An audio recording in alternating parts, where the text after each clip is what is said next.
Well, good morning, Central Ohio. Thank you for waking up with NBC4 today. I'm Matt Barnes. And I'm Monica Day. We're going to get a look at your weather and your traffic coming up at 6:04. But first, we have continuing coverage of the deadliest mass shooting in U.S. history. President Obama plans to travel to Orlando on Thursday so that he can spend time with the families who lost loved ones when a gunman stormed into Pulse nightclub on Sunday and opened fire. Now, we have learned that the 49 people who were shot and killed ranged in age from 18 to 50 years old.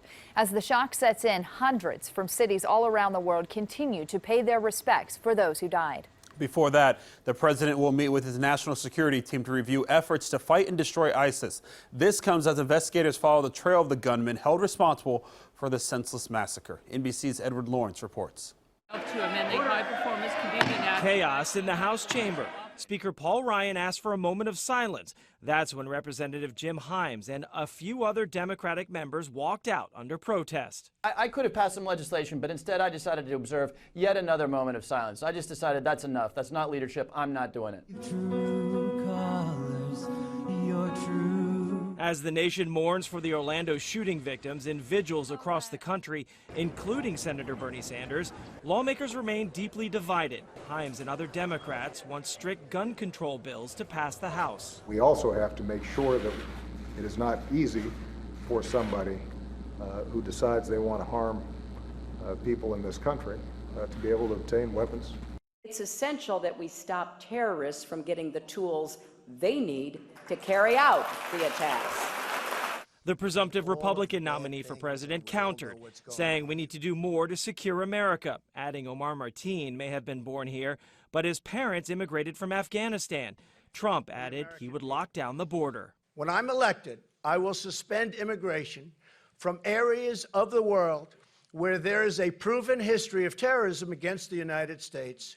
President Obama announced he will go to Orlando on Thursday. He plans to meet the families of the victims. Edward Lawrence, NBC News, Washington.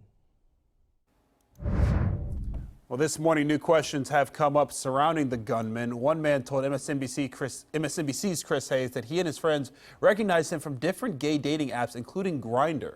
And that leaves investigators wondering if Mateen had actually visited Pulse nightclub several times before the mass shooting, like they're hearing now. On top of that, the FBI is trying to figure out how a man who was once on the terror watch list legally got his hands on a gun. NBC4's Marcus Thorpe joins us live from the Watch 4 Alert Center with a closer look at the ongoing probe. Marcus? And it's been talked about for the last 48 hours, those guns used in the attack purchased legally. That suspect's name didn't trigger any red flags despite being investigated over a 10-month stretch based on comments he made to co-workers as well as others. The FBI saying back in 2013 it had Omar Mateen under surveillance, watching his communications, had undercover informants touching base with him too, searching terrorism databases, even interviewing him twice after he told co-workers he had family connections with Al-Qaeda and was a member of the terror group Hezbollah. The FBI determined he made it all up, so that case was closed. And with his name no longer considered an immediate threat, he was no longer on anyone's front burner. So you fast forward to now. The FBI says they're going back over this from top to bottom. We're also going to look hard at our own work to see whether there is something we should have done differently. So far, the honest answer is I don't think so. I don't see anything in reviewing our work that our agents should have done differently, but we'll look at it in an open and honest way and be transparent about it. And while that happens, there is still work being done now. The long, hard work of going through items found at Mateen's home, on his computer, as well as his cell phone that was found at the scene of the mass killing.